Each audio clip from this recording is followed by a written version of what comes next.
을 가지고 기도 어떻게 할 것인가 라는 제목으로 함께 은혜를 나누고자 합니다.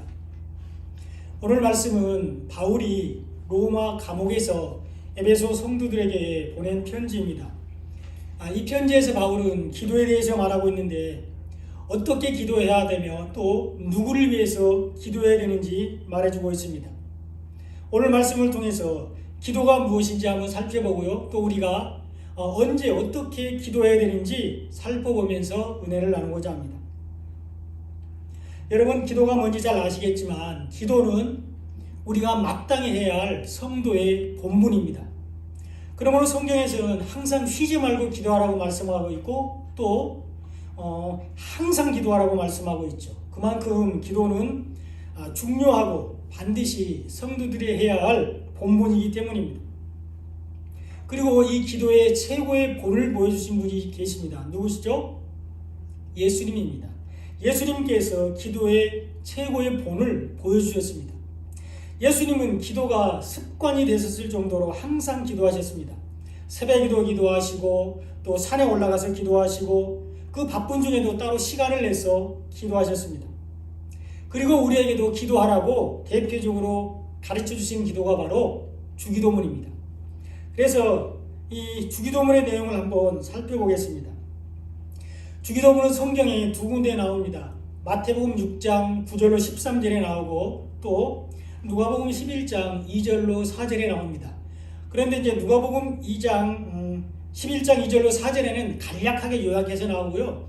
자세히 우리가 그 예배 시간마다 드리는 기도는 주기도문은 마태복음에 나옵니다. 그래서 마태복음에 나오는 기도를 중심으로 이 주기도문을 한번 살펴보도록 하겠습니다. 이 주기도문의 내용은 진리가 이 땅 가운데 임해서 복음이 전파돼서 구원이 임하게 해달라는 내용입니다. 간단합니다. 진리가 이 땅 가운데 임하고 복음이 선포돼서 구원이 이루게 해달라는 것이 주기도문의 내용입니다. 그리고 주기도문의 형식인데요. 주기도문의 형식은 좀 특이하게 되어 있습니다. 그 이스라엘의 문학 기법에서 많이 쓰는 카이즘 구조로 되어 있습니다. 카이즘 구조. 제가 한번 언젠가 말씀드린 것 같은데 이 카이즘 구조는 문장의 한 가운데에 핵심 메시지를 놓고 양쪽에서 그 핵심 메시지를 설명해 들어가는 그런 구조입니다. 쉽게 이해하기 위해서 그 샌드위치 기법이라고 부르는데요. 샌드위치는 가운데에 패티가 있죠. 패티. 그래서 이 패티에 따라서 그 고기 샌드위치냐 뭐 야채 샌드위치냐 나누잖아요. 그래서 이 샌드위치에서는 양쪽에 빵이 중요한 게 아니고 가운데에 있는 패티가 중요합니다. 마찬가지로 주기도문도 가운데에 있는 내용이 중요한데요. 그것이 마태복음 6장 11절에 나오는 일용할 양식. 이게 주기도문의 핵심입니다. 다 같이 주기도문을 한번 읽어보겠습니다. 잘 아시는 내용이지만 함께 합독하도록 하겠습니다. 시작. 그러므로 너희는 이렇게 기도하라. 하늘에 계신 우리 아버지여, 이름이 거룩히 여김을 받으시오며 나라의 마음이시며 뜻이 하늘에서 이루어진 것 같이 땅에서도 이루어지리로다.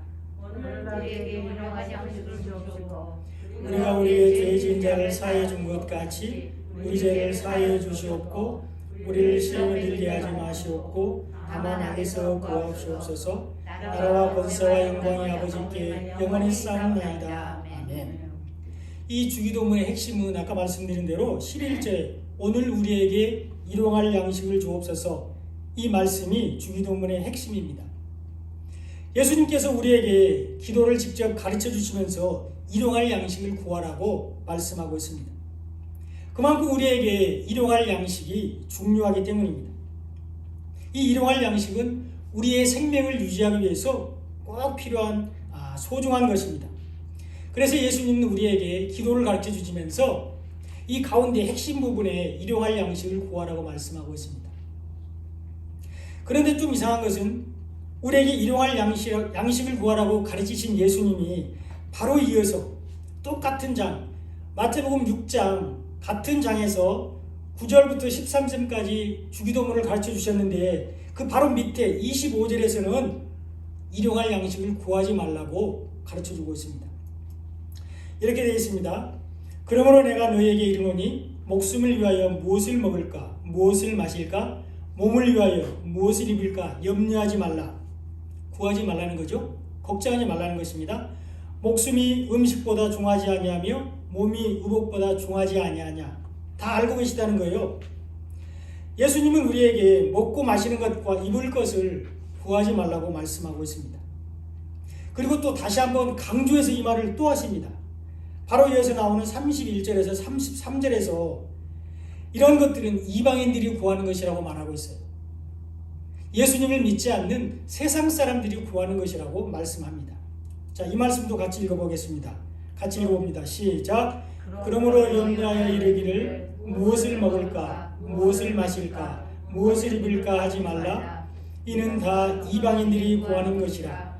너희 하늘 아버지께서 이 모든 것이 너희에게 있어야 할 줄을 아시느니라.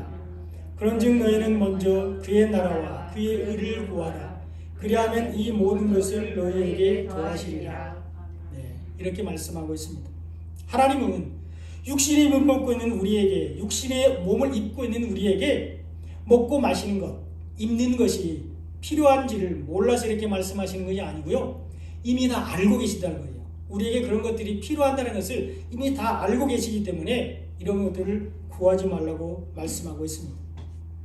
미리 아시는 하나님께서 우리가 구하지 않아도 다 주시겠다고 말씀하고 있습니다. 그러면서 우리가 먼저 구할 것은 뭐라 그래요? 그의 나라와 그의 의를 구하라. 이렇게 말씀하고 있는데 이 하나님의 나라와 하나님의 의가 예수님께서 우리에게 가르쳐 주신 주기도문의 핵심인 11절에서 말하는 일용할 양식입니다.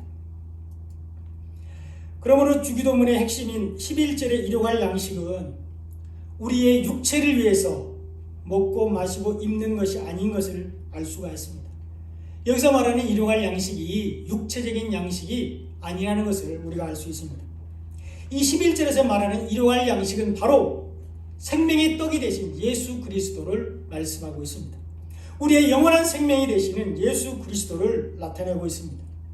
우리 대신 십자가 지신 예수님을 예표하고 있습니다. 이것이 11절에 나오는 일용할 양식입니다. 예수님 안에서 새로운 생명을 얻은 우리는 떡으로 사는 것이 아니고 생명의 말씀으로 사는 것이라고 신명기 8장 3절에서 말씀하고 있습니다. 사람이 떡으로만 사는 것이 아니요 여호와의 입에서 나오는 모든 말씀으로 사는 줄 내가 알게 하려 하십니다. 이렇게 말씀하고 있습니다. 우리는 하나님의 입에서 나오는 말씀으로 사는 하나님의 자녀들입니다. 그러므로 주기도문의 핵심인 11절의 일용할 양식은 예수 그리스도입니다. 이제 11절의 일용할 양식을 예수님으로 적용해서 주기도문을 다시 한번 해석을 해보도록 하겠습니다. 먼저 9절에 이렇게 기도하고 있죠. 하늘에 계신 우리 아버지여 이름이 거룩히 여김을 받으시오며 이렇게 기도하고 있습니다. 하나님은 예수님을 통해서만 그 이름이 거룩해질 수 있습니다. 하나님은 영원히 거룩하신 분이십니다. 하나님은 회전하는 그림자도 없으실 정도로 거룩하신 분이십니다. 그리고 그 거룩하신 하나님께서 자신의 그 거룩하신 형상을 따라서 저와 여러분들 인간을 만드셨습니다. 그리고 하나님께서 우리에게 거룩하라고 말씀하고 있습니다. 레위기 11장 45절에 보면 내가 거룩하니 너희도 거룩할지어다 이렇게 말씀하고 있습니다. 하나님은 자신이 거룩하신 것 같이 우리들도 거룩하라고 말씀하고 있습니다. 하나님의 형상으로 지음받은 우리가 거룩할 때 비로소 하나님의 이름도 거룩해집니다. 그러나 우리는 죄로 인해서 이 하나님의 거룩한 형상을 잃어버렸습니다. 그리고 그 잃어버린 형상을 예수님이 이 땅에 오셔서 다시 회복시켜 주셨습니다. 우리가 예수를 믿고 복음을 받아들이면 우리 안에 거룩한 하나님의 형상이 들어오게 되고 하나님은 그 우리 안에 있는 거룩한 영을 보시고 우리를 거룩하다고 인정해 주시는 것입니다. 우리는 예수 그리스도를 통해서 거룩한 자가 되었고 우리가 거룩할 때 하나님도 거룩하게 됩니다. 하나님은 예수 그리스도를 통해서 이름이 거룩히 여김을 받게 됩니다. 이것이 9절에 나오는 첫 번째 기도입니다. 그리고 두 번째 기도는 나라가 임하시오며 이렇게 되어 있습니다. 10절 상반절에 나오죠. 나라가 임하시오며 이것이 두 번째 기도인데 하나님의 나라는 오직 예수 그리스도를 통해서만이 이 땅에 임합니다. 인간은 죄로 인해서 하나님 나라의 모형인 에덴 동산의 영광을 잃어버리고 쫓겨났습니다. 그리고 땅은 저주를 받아서 가시덤불과 엉겅퀴를 했습니다. 모든 피조물 가운데 저주가 임했고 세상은 하나님이 통치하는 나라에서 사단이 지배하는 나라로 변하게 되었습니다. 바뀌게 되었습니다. 그리고 이 저주는 너무나 강력해서 인간이 도저히 되돌릴 수가 없습니다. 오직 하나님의 아들이신 예수님을 통해서만이 회복할 수가 있습니다. 로마서 8장 19절에 보면 피조물이 고대하는 바는 하나님의 아들들이 나타나는 것이니 이렇게 기록되어 있습니다. 죄로 인해 잃어버린 하나님의 나라는 오직 예수 그리스도를 통해서만이 다시 이 땅 가운데 임하게 됩니다. 이것이 10절 상반절에 하나님의 나라가 우리에게 임하는 것입니다. 그리고 세 번째 기도는 하나님의 뜻이 하늘에서 이루어진 것 같이 땅에서 이루어지게 해달라는 기도입니다. 하나님의 뜻은 오직 예수 그리스도를 통해서만이 이 땅 가운데 이루어집니다. 우리가 잘 알지만 하나님의 뜻은 하나님이 예수님에게 주신 모든 사람들이 구원을 받는 것입니다. 요한복음 6장 39절로 40절에 이것이 잘 나와 있습니다. 나를 보내신 이의 뜻은 내게 주신 자 중에 하나도 잃어버리지 아니하고 마지막 날에 다시 살리는 이것이니라. 내 아버지의 뜻은 아들을 보고 믿는 자마다 영생을 얻는 이것이니 마지막 날에 내가 이를 다시 살리리라. 이렇게 말씀하고 있습니다. 하늘에 계신 하나님의 뜻은 예수 그리스도를 통한 인류의 구원입니다. 그것을 위해서 예수님이 육신의 몸을 입고 이 땅에 오셨고 3년간의 사역을 통해서 이 하나님의 뜻을 부지런히 세상에 전했습니다. 그리고 십자가에 죽으시고 부활하심으로 이 하나님의 뜻을 완성하셨습니다. 예수님을 통해서 하나님의 뜻이 이 땅 가운데 이루어졌습니다. 예수 그리스도를 통해서 하나님의 뜻이 이 땅 가운데 이루어졌다는 것입니다. 이것이 10절 하반절에 나오는 기도의 내용입니다. 그리고 네 번째 기도는 우리가 이미 살펴본 11절에 일용할 양식을 주시옵고 이 내용인데 이미 살펴봤습니다. 그리고 다섯 번째 기도가 죄를 사하여달라는 기도입니다. 우리의 죄는 예수 그리스도를 통해서만이 용서를 받습니다. 하나님은 우리를 구원하시기 위해서 우리의 모든 죄를 예수님에게 전가시키시고 우리 대신 예수님을 십자가에서 죽게 하셨습니다.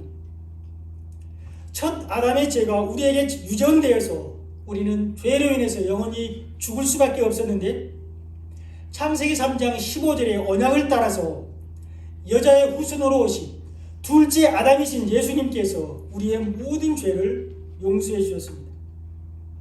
우리의 죄는 예수님을 통해서만이 용서를 받을 수 있습니다. 그러므로 예수님이 우리의 죄를 용서해 주신 것 같이 우리도 남의 죄와 허물을 용서해 줘야 합니다. 이것이 12절에 나오는 우리의 죄를 사하여 달라는 기도입니다. 그리고 여섯 번째 기도는 시험에 들게 하지 마시옵고 악에서 구해 달라는 기도입니다. 우리는 예수 그리스도 안에 있을 때 시험에 들지 않게 됩니다. 그리고 예수 그리스도 안에서 말씀으로 시험을 이기게 됩니다. 예수님의 말씀으로 사단을 물리치는 것 같이 우리도 예수 그리스도 안에 있을 때에 말씀으로 시험을 이기게 됩니다.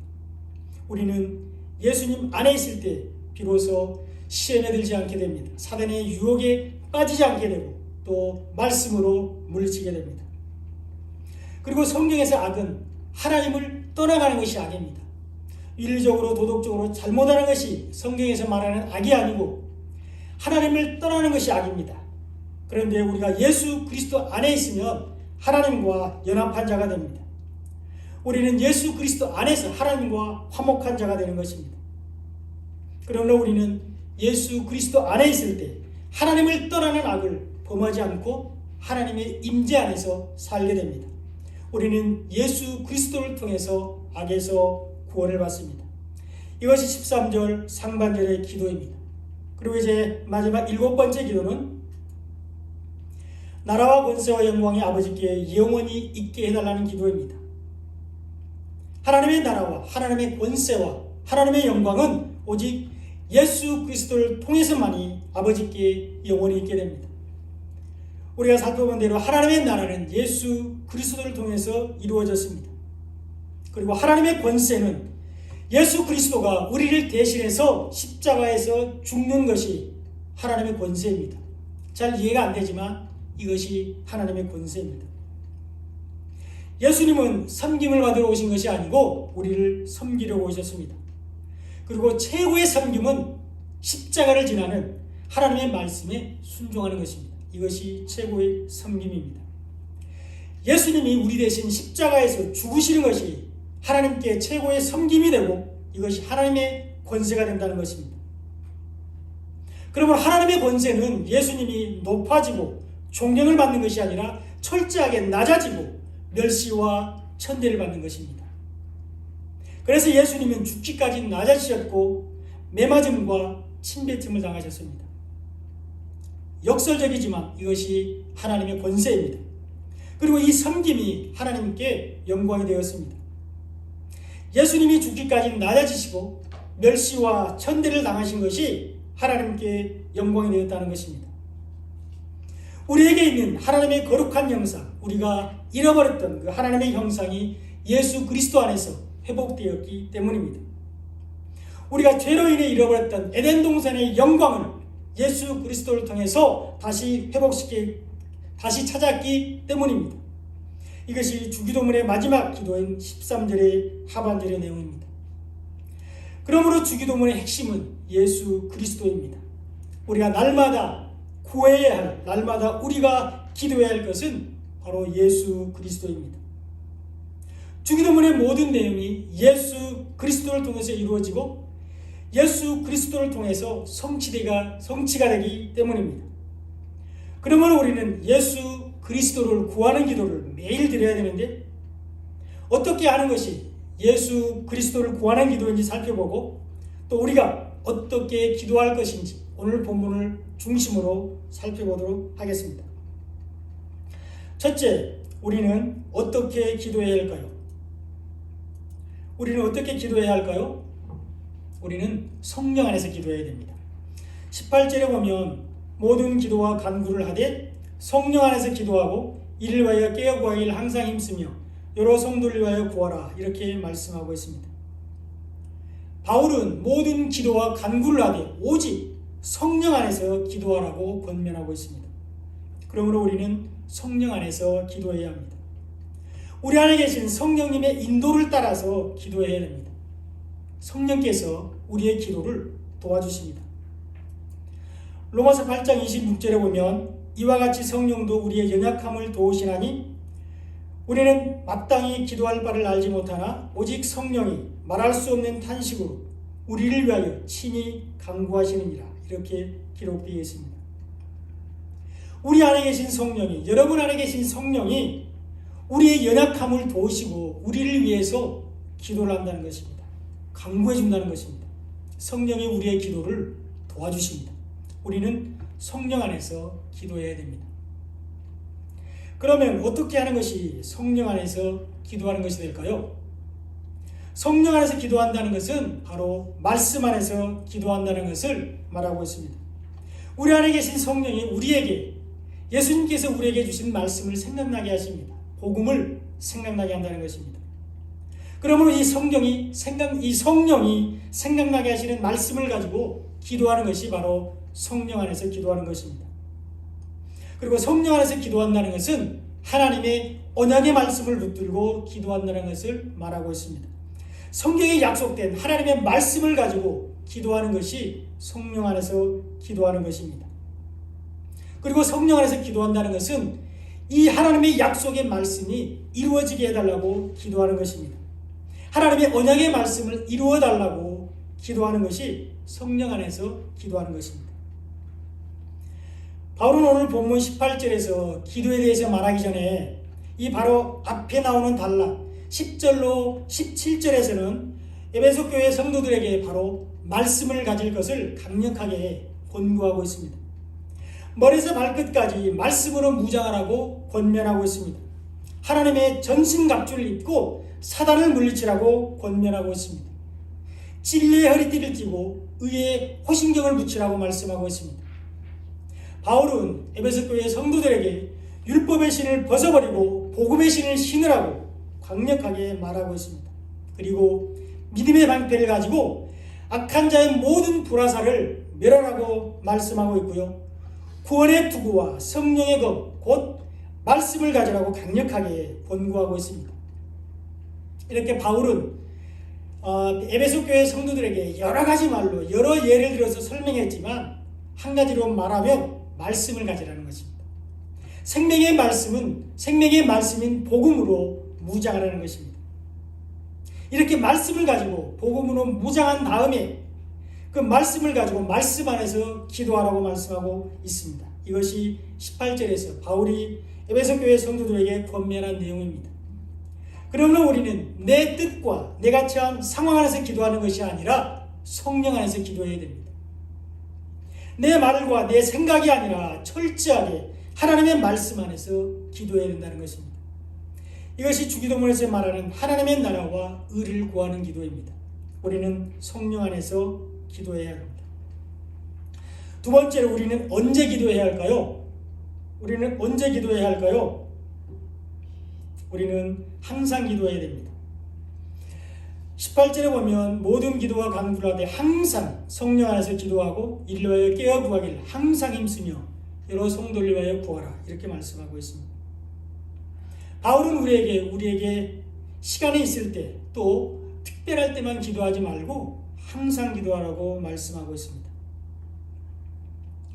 바울은 우리가 문제가 있고 도움이 필요할 때만 기도하지 말고 항상 깨어서 구하기를 힘쓰라고 권면하고 있습니다. 그리고 이스라엘의 위대한 선지자였던 사무엘은 기도를 쉬는 것이 죄라고 말씀했습니다. 그래서 우리는 항상 기도해야 됩니다. 그리고 바울은 또 다른 성경인 데살로니가전서 5장 17절에서 쉬지 말고 기도하라 이렇게 권면했고요. 예수님도 누가복음 18장 1절에서 항상 기도하고 낙심하지 말라고 우리에게 말씀하셨습니다. 그리고 그 예수님은 우리에게 기도하라고 말씀만 하신 것이 아니라 스스로 우리에게 기도의 본을 보여주셨습니다. 새벽마다 기도하셨고 바쁜 중에서도 따로 일부러 시간을 내서 기도하셨습니다. 한정한 곳에 가서 기도하셨고 산에서도 기도하셨습니다. 예수님은 한순간도 한가할 틈이 없었지만 기도가 습관이 될 정도로 열심히 기도하셨습니다. 사실 이 하나님이신 예수님은 기도할 필요가 없으신 분이십니다. 그런데도 사역을 위해서 또 제자들과 성도들을 위해서 예루살렘을 위해서 예수님은 기도하셨습니다. 우리도 많이 바쁩니다. 많이 바쁘긴 하지만 그래도 예수님보다 더 바쁘지는 않을 것입니다. 그러므로 우리는 항상 기도해야 합니다. 예수님처럼 우리도 기도가 습관이 될 정도로 기도해야 됩니다. 우리가 부지런히 기도하는 성도님들이 되시기 바랍니다. 셋째, 우리는 누구를 위해서 기도해야 될까요? 여러 성도들을 위해서 기도해야 됩니다. 19절에 보면 또 나를 위하여 구할 것은 이렇게 말씀하고 있습니다. 하나 넘어갔네요. 18절 마지막에 보면 여러 성도를 위하여 구하라 이렇게 말씀하고 있죠. 바울은 함께 지체된 성도를 위해서 기도해야 된다고 말하고 있습니다. 우리의 기도가 우리 자신만을 위하거나 또 우리의 가족들과 잘 아는 사람들만 위해서 기도하지 말고 여러 성도들을 위해서 함께 지체된 성도들을 위해서 기도하라고 권면하고 있습니다. 우리의 기도의 지경을 좀 넓혀서 함께 지체된 성도들을 위해서 기도하라고 말씀하고 있습니다. 우리는 여러 성도들을 위해서 기도해야 합니다. 믿음이 연약한 성도들을 위해서 기도할 때에 그들이 하나님께서 인정하는 믿음을 가지고 주님께 영광 돌리게 해달라고 기도해야 됩니다. 또 몸이 아픈 성도들의 병 낫기를 위해서 기도해야 됩니다. 그리고 어려움과 환난 중에 있는 성도들에게 회복과 은혜가 넘치게 해달라고 우리는 서로 기도해야 됩니다. 아멘. 예수님이 우리를 위해서 하나님께 중보 기도하신 것 같이 우리도 여러 성도들을 위해서 항상 기도해야 됩니다. 그리고 넷째, 우리는 복음을 전하는 자들을 위해서 기도해야 됩니다. 19절에 보면 바울이 또 나를 위하여 구할 것은 내게 말씀을 주사 나로 입을 열어 복음의 비밀을 담대히 알리게 하옵소서 이렇게 에베소 교회 성도들에게 중보기도를 부탁하고 있습니다. 복음의 비밀을 담대하게 전할 수 있도록 기도해달라는 것입니다. 이 복음을 전하는 사역은 혼자 할 수 없기 때문입니다. 은사를 따라 가는 선교사로 임명되어서 복음을 전하는 사람들이 많이 있습니다. 바울을 비롯한 예수님의 제자들이 대표적으로 가는 선교사들입니다. 오늘날 많은 선교사들이 세계 각지에 파송되어서 복음을 전하고 있습니다. 또 많은 목회자들이 목회 현장에서 복음을 전하고 있습니다. 이들에게 필요한 것이 우리의 중보기도입니다. 성도들의 기도가 필요하다는 것입니다. 우리는 선교사들이 사역지에서 담대하게 복음을 전할 수 있도록 기도해야 됩니다. 선교사들이 영육간에 강건하고 맡은 사명을 잘 감당할 수 있도록 우리가 기도해야 된다는 것입니다. 그리고 선교사들에게 사역에 필요한 물질을 채워달라고 기도하고 사역에 필요한 동역자들을 붙여달라고 우리가 기도해야 됩니다. 이것이 보내는 선교사로서 우리의 사명입니다. 그리고 우리는 목회자들이 오직 주님을 기쁘시게 하는 목회를 할 수 있도록 기도해야 됩니다. 자기 자신을 위한 목회를 하지 말고 하나님을 위한 목회를 할 수 있도록 우리는 기도해야 됩니다. 목회자들이 오직 주님을 기쁘시게 하는 목회를 할 수 있도록 우리가 기도해야 된다는 것입니다. 목회자들이 새 속에 물들지 않고 신실하게 목회할 수 있도록 우리가 기도해야 됩니다. 이것이 그리스도 안에서 지체된 성도들이 해야 할 일입니다. 우리는 복음을 전하는 자들을 위해서 기도해야 됩니다. 우리는 선교사들과 목회자들에게 진리의 말씀을 주시도록 기도해야 됩니다. 복음을 전하는 사람들이 머리에서 발끝까지 진리의 말씀으로, 생명의 말씀으로 무장하게 해달라고 기도해야 됩니다. 우리는 선교사와 목회자들에게 성경이 열려지는 문자 속에 감춰진 계시를 드러낼 수 있도록 기도해야 됩니다. 우리는 또 복음을 전하는 사람들이 성경 속에 감춰진 하늘의 비밀을 밝히 드러내게 해달라고 기도해야 된다는 것입니다. 바울은 에베소 교회 성도들에게 말씀을 주사 입을 열어서 복음의 비밀을 담대히 알릴 수 있도록 해달라고 기도를 부탁했습니다. 그러므로 복음을 전하는 사람들의 입술에는 하늘의 비밀이 있어야 됩니다. 선교사들과 목회자들에게 있어야 될 것은 창세전 하나님의 비밀이 그들에게 있어야 됩니다.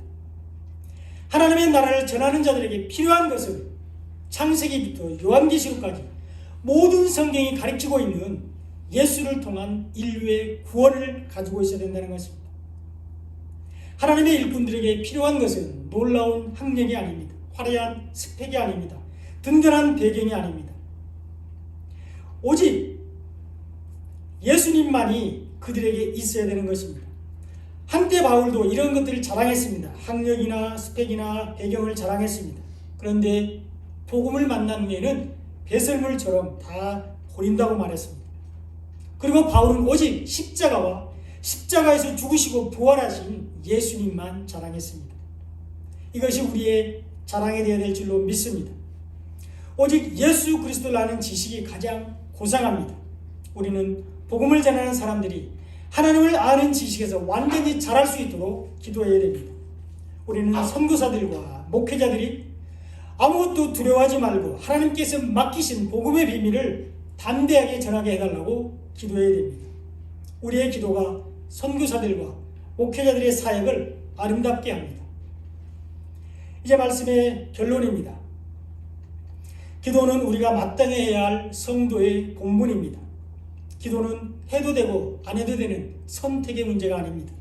기도는 우리가 마땅히 해야 할 성도의 본분입니다.